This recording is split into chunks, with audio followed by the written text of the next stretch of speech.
Guys, I just got to tell you, this is one of the most satisfying, feel-filling vegan ground beef recipes you'll probably ever try. I'll be sharing 4 pivotal things through the course of this video that will help you succeed in case you want to try it. By the way, if it's your first time here, my name is Chef TJ. I'm a vegan chef who tries to post 3 recipes per week.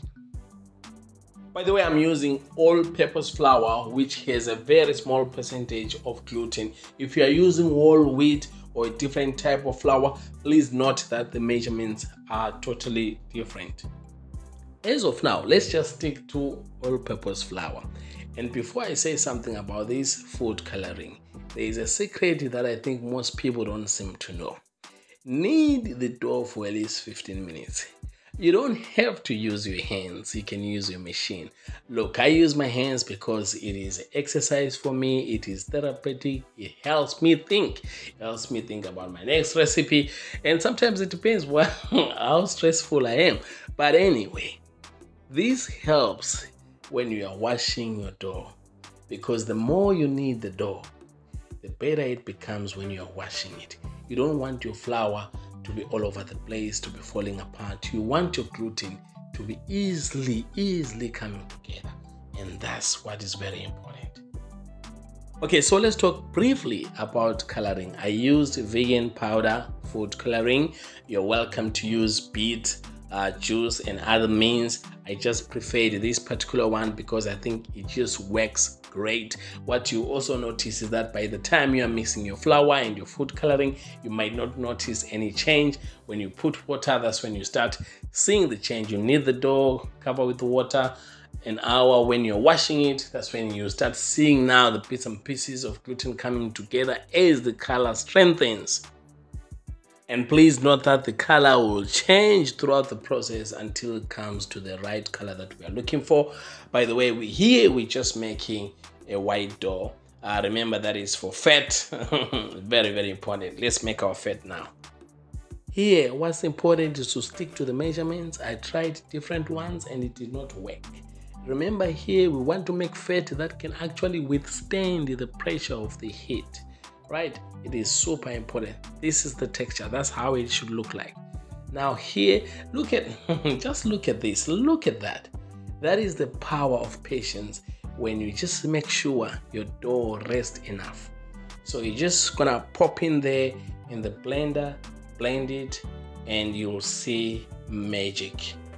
Okay, so just apply some oil, making sure that it does not stick. Look at that. Look at that. Look at the color. Look at the texture. That's what I'm looking for. That's what we are looking for. That's your fat. Now let us make our red dough. Okay, so here I used red kidney beans. I thought that it kind of contributes to the color that I'm looking for, but you're welcome to use other beans. You can even use chickpeas if you want.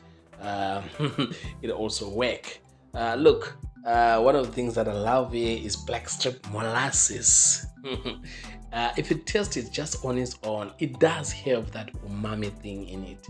But anyway, here, all these that we are seeing here, we just want to achieve the beef flavor. And this flavor right here, it is all power. Now, here is one of the crucial things, and it is the vegan beef broth. About 250 mils. That will do, because remember, we're still going to pop in some gluten in there. So as you can see, so the color changes. Even when it rests, the color will change. The color keeps changing until it gets where we want to go. Okay, right here, please try not to overload your blender, otherwise it will burn out. And just look at that color. And can you see the power of resting your dough? It becomes easy to work with. It becomes elastic, and that's what you're looking for. So what we're going to do here, remember, we are making vegan ground beef. We should just call it ground beef. That's what we're making. Okay, so remember, we want to, work around 30% fat and 70% on what we would call our meat. So another pivotal thing here for you guys to know is that I've tried ground beef seitan without fat. It gets dry very fast.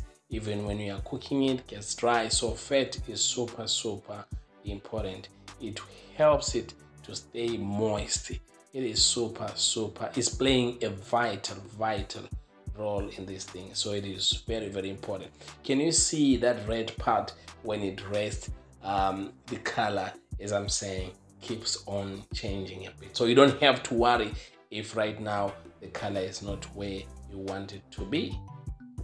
And guys, please let me know on the comment section down below, what do you wrap your seitan with if you want to steam it?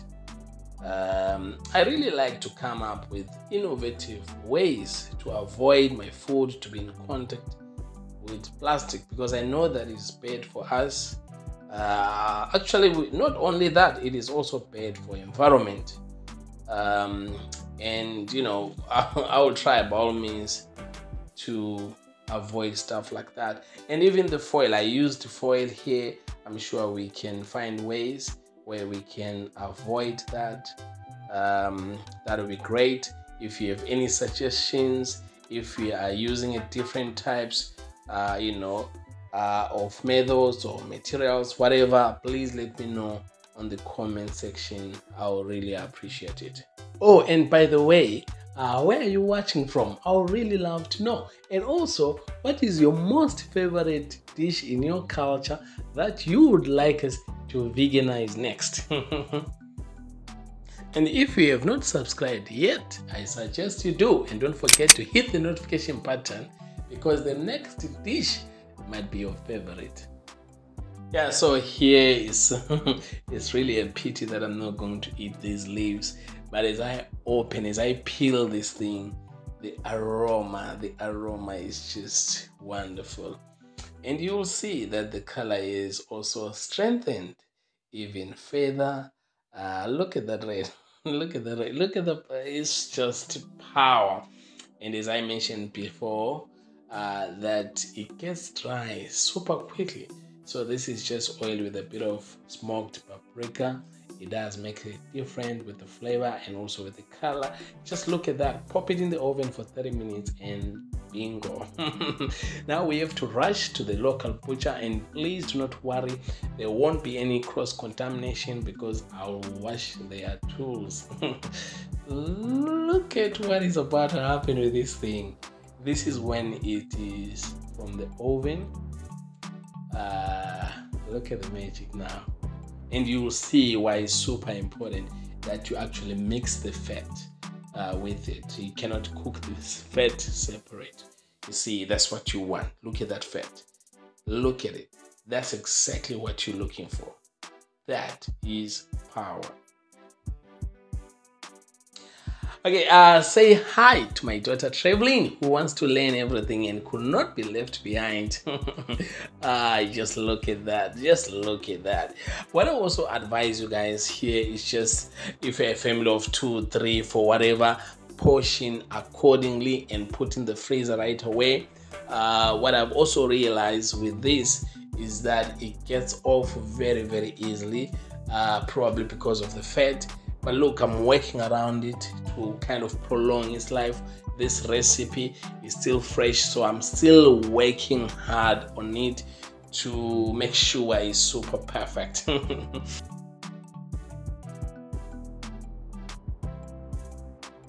And guys, if you have not subscribed yet, don't worry about it. Let's just meet on the next video right here on the screen, because I just know you will love it.